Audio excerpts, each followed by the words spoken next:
Today we're going to read Magic Treehouse Merlin Missions number 22, Hurry Up Houdini, Chapter 3. This one's called Sold Out. The boat splashed into the lake and shot under the arched bridge. Then it bounced into the air, splashing water everywhere. Jack closed his eyes and ducked his head. All the teenagers screamed. For a moment the boat seemed to fly. Then it landed back on the lake and steadied itself. Jack opened his eyes and looked around. Annie was laughing with other passengers as the boat glided peacefully across the water. Everyone seemed to be having fun. Are we having fun? Yeah. But Jack's heart was thumping and his stomach felt queasy.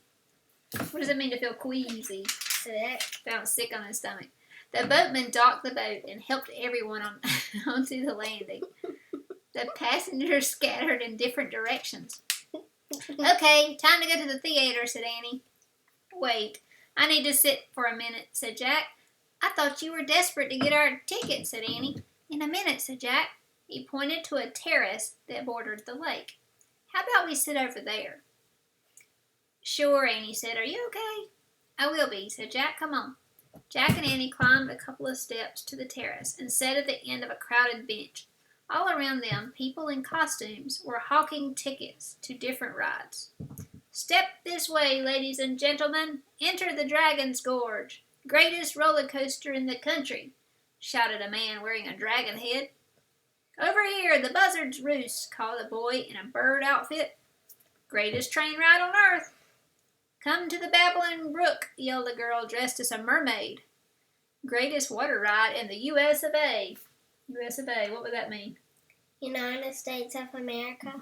Funny, sounds like everything in Coney Island is the greatest, said Jack. So, said Annie, that means nothing's really the greatest, said Jack, because everything's the same. Ha! A woman sitting on the bench laughed.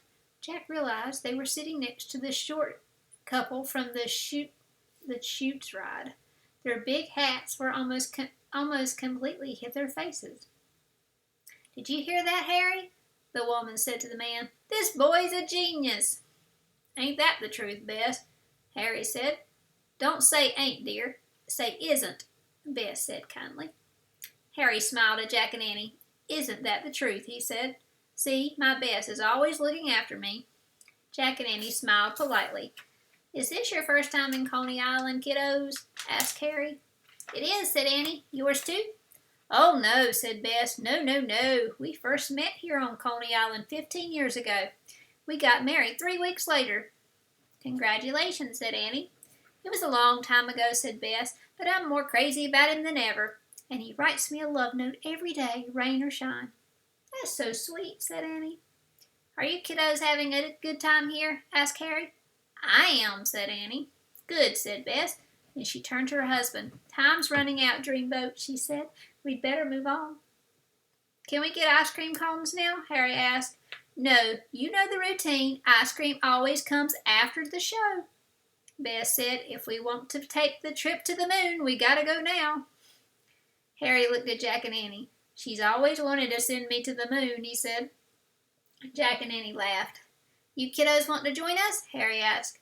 I'm sorry we can't, said Jack. We have to do something else. Hey, do you know where Henderson's Music Hall is? Sure. Why do you want to know? Bess asked. We're going to see the great Houdini, said Jack. Ah, what a coincidence, said Bess. We're going there too, after our trip to the moon. I adore that man, the great Houdini. I wouldn't miss watching that dreamboat for anything in this world. Harry cleared his throat. Sweetheart, they want directions, he said. Oh, yes, said Bess. So walk the main road there to the arches and then exit the park. She pointed to giant gold-colored arches in the distance. Then turn right and head down Surf Avenue. When you see a big red building, stop. That's it. Cool, said Jack. Thanks. You know what arches are? Like a rainbow? Like a rainbow, just like that arch. So long, kiddos. Maybe we'll see you later at the Great Houdini Show, said Harry. And when you watch the show, remember, said Bess, even though everything can't be the greatest, sometimes what folks call great really is great. Harry laughed. He tipped his straw hat to Jack and Annie, and he and Bess walked away. I like them, said Annie. Me too, said Jack. He stood up. Talking with the cheerful couple had made him feel better. Okay, let's go get our tickets, finally.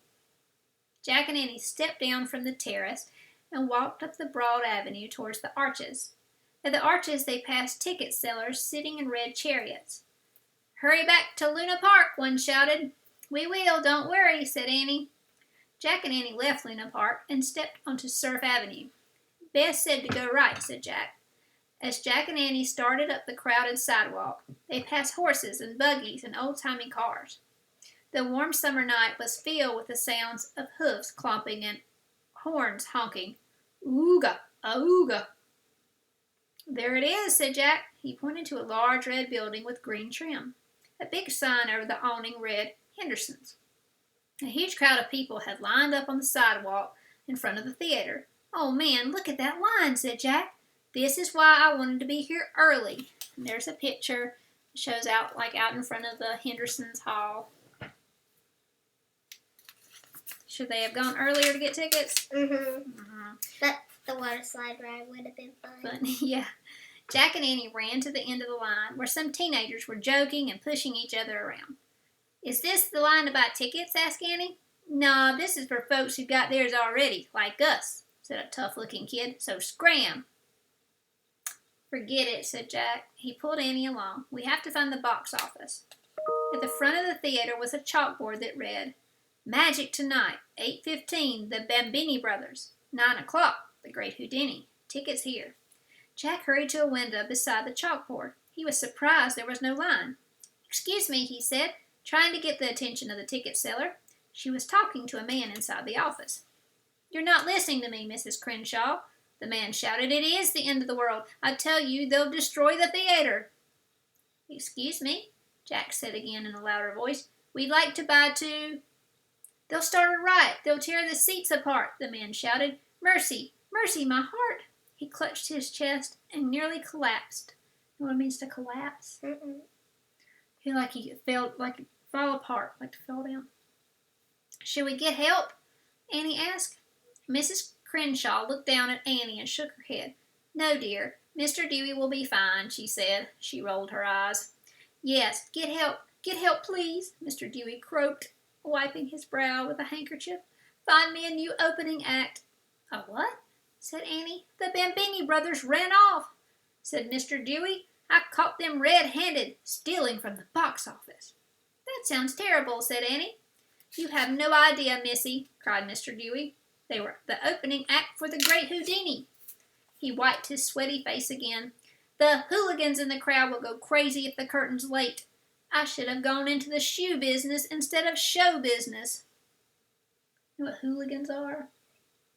Crazy people? Crazy acting people, yeah.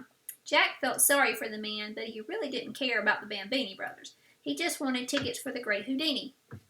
Excuse me, he said to Mrs. Crenshaw. We'd like to buy 2 tickets for the big show, the one with the Great Houdini. Sorry, kids, didn't you read that? Mrs. Crenshaw said. She pointed to a sign in the window. The sign read, Sold Out. Oh, no, we didn't see that, said Annie. You're sold out, said Jack. Yes, yelled Mr. Dewey. We sold out an hour ago. Sold out. So it's a full house with no opening act? Go away now, please. We've got problems, big problems. And with that, Mr. Dewey slammed the box office window shut.